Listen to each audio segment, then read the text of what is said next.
So the thing is, this episode and the episode before it were supposed to be the same episode, but then I realized how long my list of bad actions that Renewal takes were, and I was like, hmm, that's split this into two.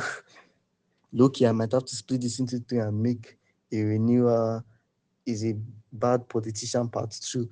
But you know, I'm going to make this episode what I wanted to actually do with the first one, what I promised to do with the first one, and talk about the positives. And the first positive that obviously I was basically waiting for, I kind of didn't watch episode three because I heard that, oh, they teased Day One coming, but Day One doesn't come. And okay, then I was like in my head, if they tease Day One coming, then he's going to come in episode four. Like they have no choice but to introduce him, like properly introduce him. And they do. I have issues with it, but mostly I like it. I really, really, really, really like it. I I love the Dayon is just a victim. I, I, I did not realize how much I would like it, but I did. Okay, so we should probably talk about Ormond Hightower, which who I talked about briefly in the first video. So basically, what they've done, Ormond Hightower is not like this in the books, and what they've done is basically what they did to Otto Hightower in season one. Yes, Otto Hightower in season one, and partially season two, but he was only in season two for like the first two episodes. In season one, in the Dance of the Dragons, which influenced the beginning of Dance of the Dragons, obviously influences one. Otto was just Otto. The most similar thing between Otto in the books and the show is that he hates Demon. He's the second member, and notice how I said he's the second member, not even the main leader of the Greens. And he kind of represents like political stability. So in the books, it's implied that Otto is pimping out his daughter, but he pimps her out at like 18, which is kind of more acceptable than what he does in the show. So Otto is very different. He's kind of more chill in the books. He I mean, he still hates Damon and he's still like a vehemently Damon hater. But Damon in the first season and the first part of the books kind of sucks. So it makes sense why he hates Damon. It actually makes a lot of sense why he hates Damon. And he's afraid that Damon could kill his grandchildren. And he tells his daughter that, and daughter ends up telling the grandchildren that. Like that part of the show makes sense. But they kind of make Otto a more, maybe not a little finger type of person, but a more if Lord Stark was less of a battle commander and more of a politician, that's what I feel Otto is. Because I'm going to throughout this video, I'm probably going to make a separate video on this. But the High Towers to me, they read like evil Starks. And I'm going to get to this in this video and probably make another video that is just about this topic. Like and subscribe if you want to see that video.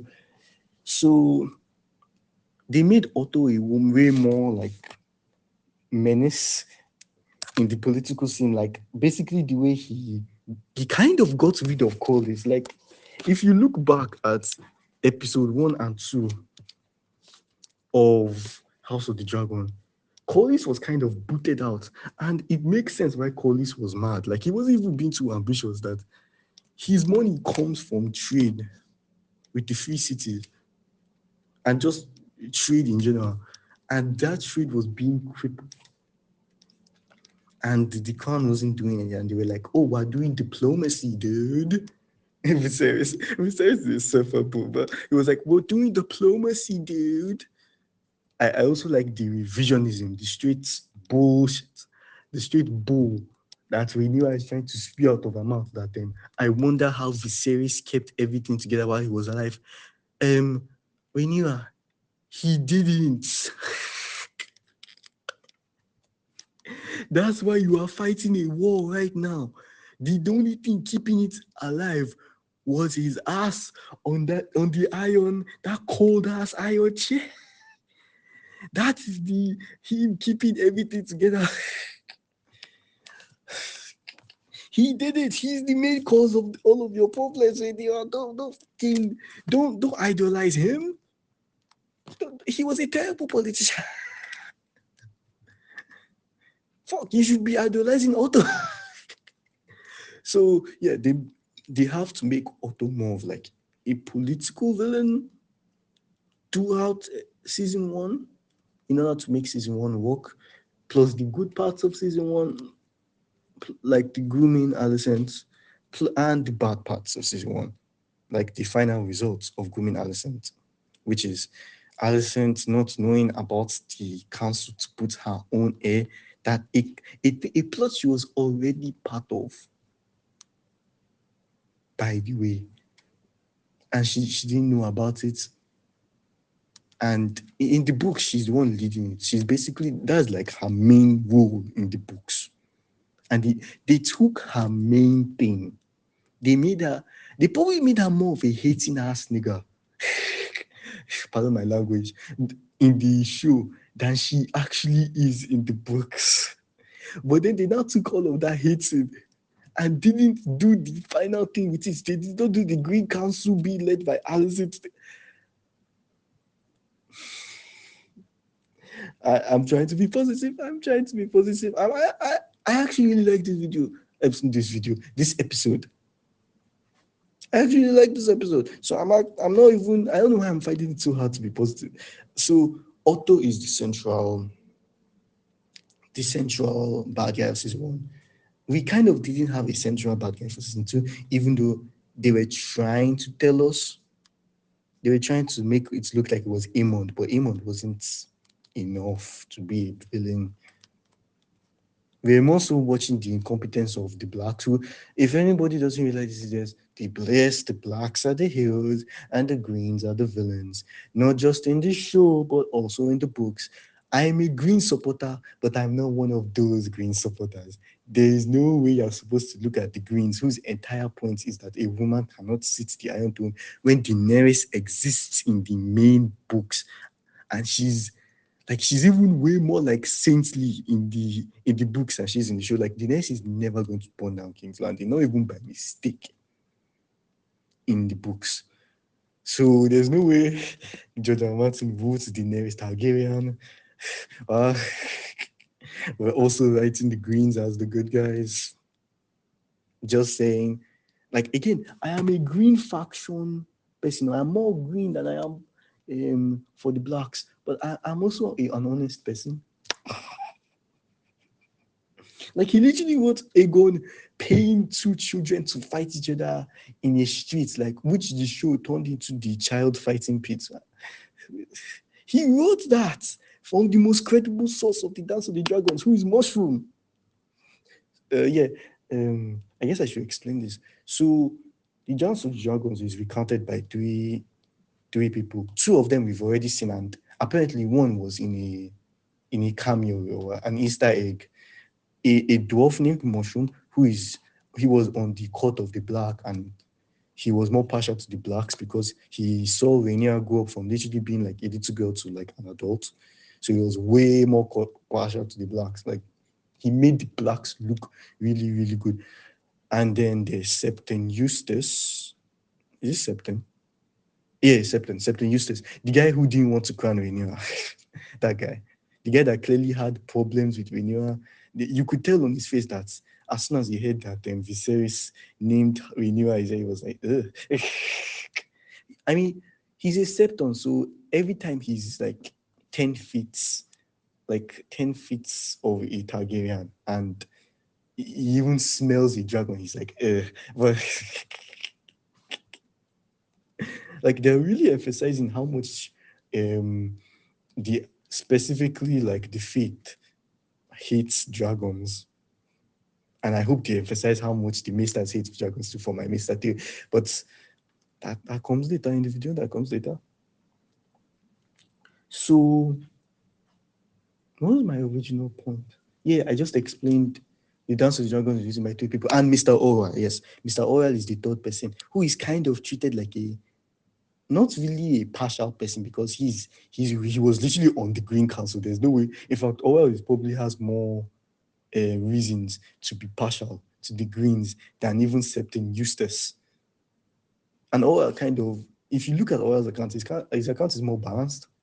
It's more fair and balanced. It makes Aegon look good, which is weird, but it also doesn't make the blacks completely suck, which Septon Eustace goes out of his way to do. Like I'm pretty sure Septon Eustace is the one that wrote all that stuff about the oh Alicent's stayed thin and Rhaenyra, and even Rhaenyra's dragon became fatter and fatter as time went on because she kept eating because of her sons dying.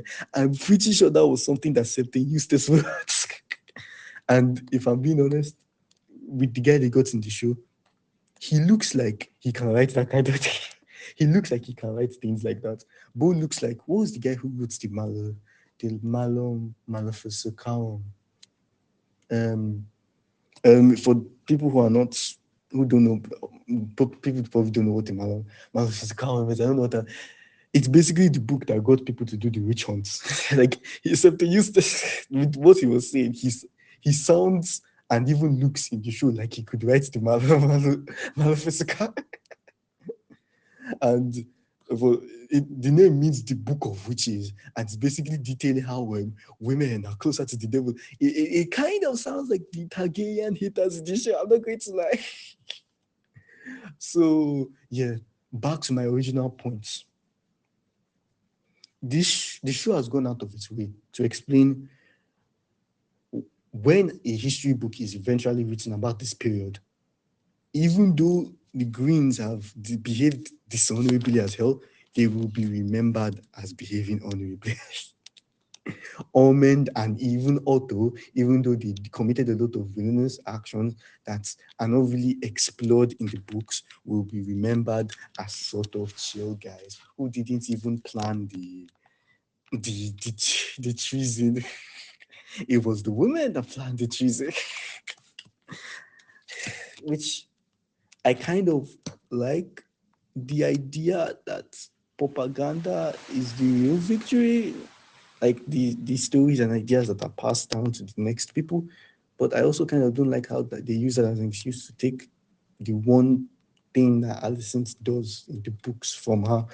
But I feel like there's a healthy balance of both being you know saying the book's main message of propaganda. Watch what you read. Like Mushroom is probably the most, I won't say the most accurate account, but he's probably the most reliable source just because of how partial Septon Eustace and Orwell are.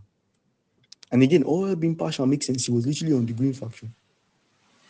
It's Septon Eustace that probably shouldn't be partial, but we all know why he's partial. Those abominations. So yeah, Ormond is kind of like a, should I say a, he's kind of the ultimate um, result of everything I've been talking about, all of the changes of House of Dragon that I've been talking about. Because he has to become a villain, which I don't even think he's a villain. I think he's a bad guy, maybe, but I don't think he's a villain. Uh, he's the show is probably going to have him be more of a villain though, with how abusive he is of Daewon. He's probably making Daewon dye his hair red just so that he looks less Targaryen and more Hightower. That's He's probably doing that, which that it's not scary on its own. It's like it's the subtle kind of scary. It's like Aemon kissing his mom kind of scary. It's not more about what the action is at the moment, but it's what the action is implying. Like he's emotionally and probably physically abused Daewon to the point where Daewon has to dye his hair to look more like his adopted family, which is so sad. They're really going to make my boy Daewon a sad boy. But like in the books, I see Daewon as like the Dance with the Dragons closest equivalent to Rhaegar Targaryen, a guy who kind of doesn't want to be where he is, but kind of just has to fight for the faction he's fighting for. And unlike Rhaegar, who gets all of his bad sides ignored, he literally kidnapped Lyanna, 15-year-old Lyanna Stark ran, and anyone's going to be like, Lyanna ran because she wanted to and she didn't want to marry Robert Baratheon. We've been through this. He was a full-grown adult kidnapping a 15-year-old because I'm not saying they were probably not in love, but probably because he wanted to make prophecy baby Jon Snow. That is probably why he did everything he did. And Rhaegar gets all of that stuff whitewashed about him. But Daeon, he's remembered well, but he's not remembered as one of the main players. The fact that we had to wait till season 3 to even see Daeon should tell you everything you need to know about Daeon. Like, his side of the books is way more interesting than it's given credit for. He wins probably the most battles out of any of the Green faction, out of his brothers. Mostly because he mostly fights in the Reach, and the Reach doesn't, they don't have dragons in the Reach. So he mostly stays in his lane. He stays in the Reach, unlike his brothers. Spoiler alert, I guess, for Amon.